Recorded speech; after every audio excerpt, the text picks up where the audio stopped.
नमस्कार। Janaki FM 106 megahertz Janaki समाचार में अपने के स्वागत है। इस रात से सुनल जाओ समाचार। एक का मुख्य समाचार।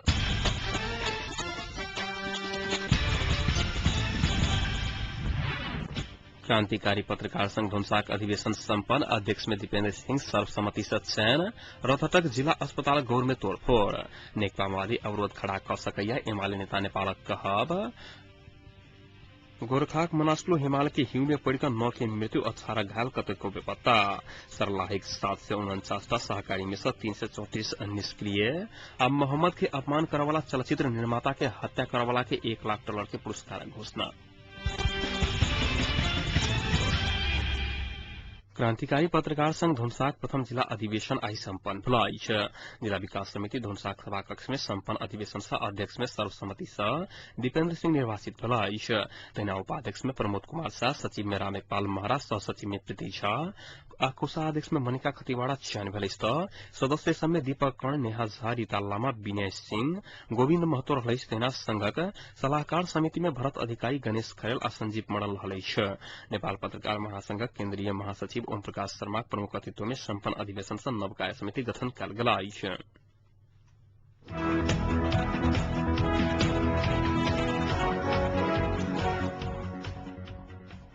नेकपा एमाले के नेता माधव कुमार नेपाल वर्तमान राजनीतिक संकट के उचित समाधान के लिए अपन पार्टी नेपाली कांग्रेस के नेतृत्व में सहमतीय सरकार गठन के प्रस्ताव कलाक बादो एकीकृत नेकपा माओवादी अवरोध खड़ा करा के आशंका व्यक्त कयलनि। नेता नेपाल राजनीतिक संकट के गांठ खोलक लेल एमाले कांग्रेस नेतृत्व के प्रस्ताव केने कहत माओवादी बाधक बन के ठोकवा केने छलखिन। दल सब बेर बेर बैसार बैसकर सहमति के बात केने मुदा माओवादी प्रत्येक ठाम में बाधक बनल हुनक आरोप छलनि। एक संचार माध्यम के प्रतिक्रिया देते नेकपा एमाले के नेता नेपाल माओवादी नेतृत्व के सरकार आगामी चुनाव के घोषणा कर सकत पुतुए छलखिन।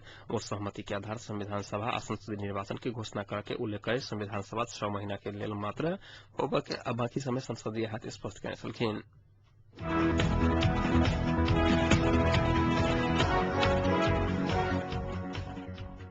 सर्लाही में संचालन में रहल 749 सहकारी मध्य 334 सहकारी संस्था निष्क्रिय रहल। डिवीजन सहकारी कार्यालय मलंगवा सर्लाही चिरौलका विभिन्न उद्देश्य लक खोलल गेल सहकारी मध्य 2 वर्ष धरि काज नहीं करवाला आ बंद रहल सहकारी संस्था के निष्क्रिय के सूची में राखल गेल। डिवीजन सहकारी कार्यालय के प्रमुख राम लक्ष्मण राय यादव जानकारी देने सहित निष्क्रिय रहल 334 मध्य 30 के खारिजी कयल गेल आ किछु के खारिजी करबाक प्रक्रिया राखल गेल।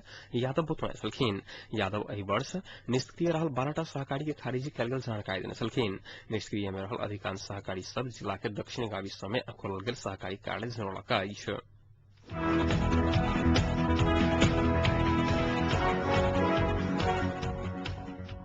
चिकित्सक के लापरवाही के कारण रोगी के मृत्यु भेल कहत रतहट के सदर मुकाम गौर में रहल जिला अस्पताल में मृतक के परिवारजन सब अस्पताल में तोड़फोड़ कयलक अछि। तोड़फोड़ से आकस्मिक कक्ष में क्षति पहुंचल अछि। सांपक डसाई से घायल भेल रतहट के झुनु खुनुआ गाविस वाड़ा नंबर 5 के 16 वर्षक रमेश महतो के उपचार के क्रम में जिला अस्पताल गौर में आई भोर मृत्यु भेल छल। अहेवा संजीव मंडल के लापरवाही के कारण महतो के मृत्यु भेल मृतक के परिवारजन सब आरोप लगौलक अछि। आई भोर घर में सुति रहल समय में महतो के विषालु सांप कटने छल। एहि क्रम में उपचारक लेल गौर अस्पताल में ल गेल रहितो उपचारक क्रम में आई भोर मृत्यु भेल छल। सांप कटने रोगी के एंटी स्नेक वेहन में लगावा पड़ैत अछि मुदा अहेबा मंडल दवाई के प्रयोग नहीं कयलाक कारण रोगी के मृत्यु भेल मृतक के भाई उदय महतो के दाबी रहल अछि।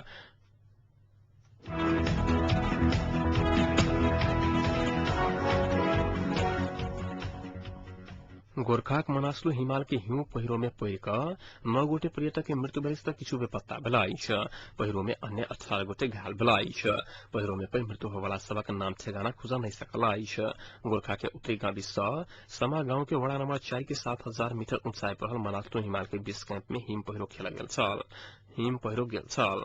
एखनो किछु बेपत्ता सबक खोजी कार्य जारी रहल स्थानीय बेसन ड्रोमा लामा जानकारी देने छथि। घायल 13 गोटे के सिमरिक माउंटेन ऑफिसर एयर के हेलीकॉप्टर से उद्धार कर बेस कैंप नजदीक गांव में प्राथमिक उपचार कयल जा रहल अछि त मृतक सबके सबके काठमांडू पठाओल गेल पुलिस जनौलक अछि।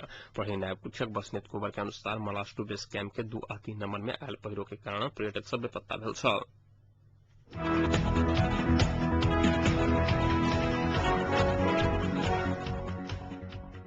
पूर्व प्रधानमंत्री एवं राष्ट्रीय जनशक्ति पार्टी के अध्यक्ष सूर्य बहादुर थापा संविधान सभा पुनर्स्थापन नहीं कह दल सब बीचक सहमति में निर्वाचन में जाय के विकल्प नहीं रहल बुकने छलखिन।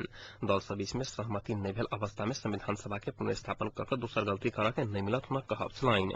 धनकुटा में नेपाल पत्रकार महासंघ के पत्रकार सम्मेलन में अध्यक्ष थापा राजनीतिक निकासक लेल ताजा जनादेश में जाय परत बुकने छलखिन। विघटित संविधान सभा कतेको विषय वस्तु में सहमति क चुकल अवस्था में सहमति होबा बाकी रहल विवादित मुद्दा सब में समेत सब दल सब बीच सहमति के बाद नागरिक की साक्षी राय क किछु दिनक लेल भेला बादो संविधान सभा पुनर्स्थापन कयल जा सकबाक थापा के सुझाव छलनि।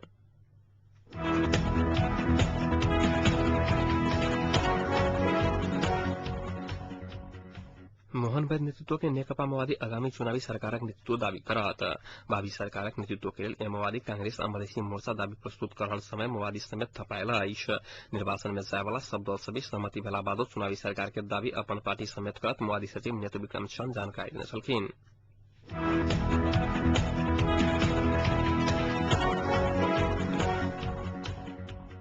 राष्ट्रीय खेलकूद परिषद नेपाली खेलकूद के मॉडल नमूना तैयार कयलक अछि। आइ भोर परिषदक अध्यक्ष तथा प्रधानमंत्री डॉक्टर बाबूराम भट्टराई के अध्यक्षता में बैसल बैसार से विभिन्न देश के आधार मान कऽ खेलकूद के नमूना तैयार कयल गेल अछि।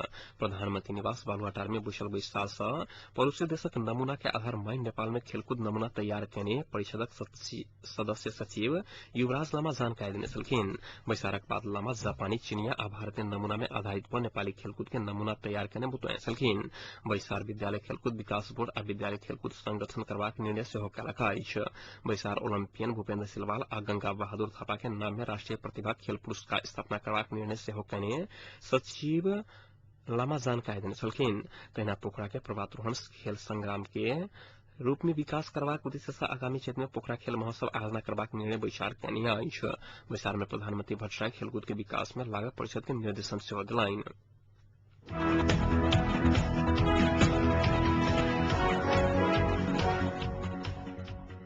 अब बहुतो भेल महिला ऊपर के हिंसा बंद करू नारा के संग आई महिला हिंसा विरुद्धक अभियान के औपचारिकता शुरुआत कयल गेल अछि। उड़ला 200 करोड़ नाम देल गेल विश्वव्यापी अभियान नेपाल में सेहो आई शुरू भेल अछि। अभियान के आई ललितपुर के स्टाफ कॉलेज में दोपहर विशेष कार्यक्रम सहित औपचारिक शुरुआत कयल गेल छल। विश्व के 100 करोड़ महिला हिंसा के शिकार बनल कहैत ई अभियान शुरू कयल गेल अछि। आई विश्व के 160 देश में एक बेर कार्यक्रम के औपचारिक शुरुआत कयल गेल अभियानक दक्षिण एशियाली संयोजक एवं भारतीय महिला अधिकार कर्मी कमला भासिन बतौलिया अछि। अभियान अंतर्गत महिला अधिकार पक्षधर सबक फरवरी 14 में सड़क में उतरबाक तय भ चुकल अभियान में आबद्ध संस्था संचायिका समूहक अध्यक्ष निर्मला शर्मा जानकारी देली।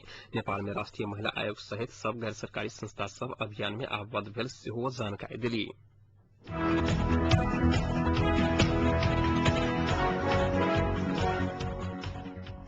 पूर्व पश्चिम राजमार्ग तथा रथर सदरमुकाम गौड़ सहितक जिला में ग्रामीण भेग में सर्वसाधारण सब चोरी के सवारी साधन प्रयोग करे के क्रम बढ़ल अछि। चोरी के सवारी साधन के प्रयोग में वृद्धि भेलाक बाद नियंत्रण दिस संबंधित निकाय कोनो चांक नहीं देखौने बताओल गेल अछि। चोरी के सवारी साधन खरीद बिक्री करे के कार्य में पैघ समूह सक्रिय रहलाक बाद स्थानीय पुलिस रकम लऽ कऽ छोड़लाक कारणे ताहि किस्मक सवारी साधन के प्रयोग में तीव्रता आयल स्थानीय सबक उपराग रहल अछि। नेपाल भारत खुला सीमा के फायदा उठाकर गाड़ी चोरी करे के समूह हल्लुक किसिम से भारत चोरी क आनल सवारी सब नेपाल में रहल अछि।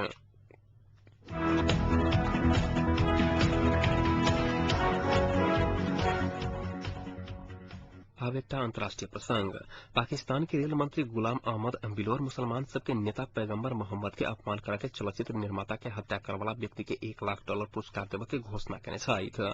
पाकिस्तान के पेशावर में संचारकर्मी सब संग बातचीत करैत केंद्रीय रेल मंत्री गुलाम किनको हत्या करे के न्योचित नहीं होवा के भेलाक बादो फिल्म के निर्माता के हत्या करे वाला व्यक्ति के पुरस्कार देवे तैयार रहल बताओल गेल अछि।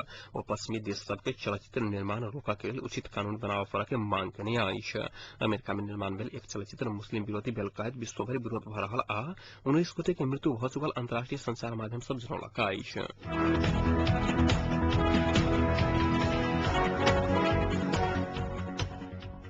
अब तापक्रम एखन जनकपुरक तापक्रम 32 डिग्री सेल्सियस रहल अछि।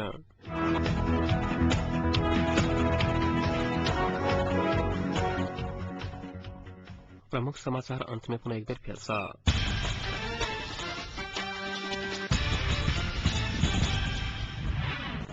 क्रांतिकारी पत्रकार संघ धनुषाक अधिवेशन सम्पन्न। अध्यक्ष में दीपेन्द्र सिंह सर्वसम्मति से चयन। रौतहट जिलाक अस्पताल गौर में तोड़फोड़। नेकपा माओवादी अवरोध खड़ा क सकैया एवाले नेता नेपाल के कहब। गोरखाक मनासलु हिमाल के हिम में पड़ 9 के मृत्यु 18 घायल कतेको बेपत्ता। सरलाहिक 749 सहकारी में से 334 निष्क्रिय।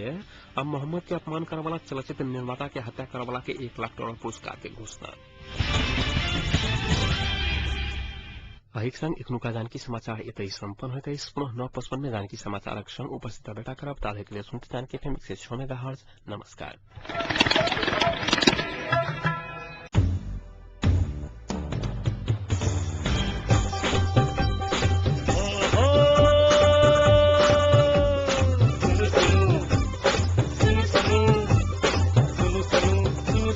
अरे भाई की सुनो पल पल के खबर घर बैसल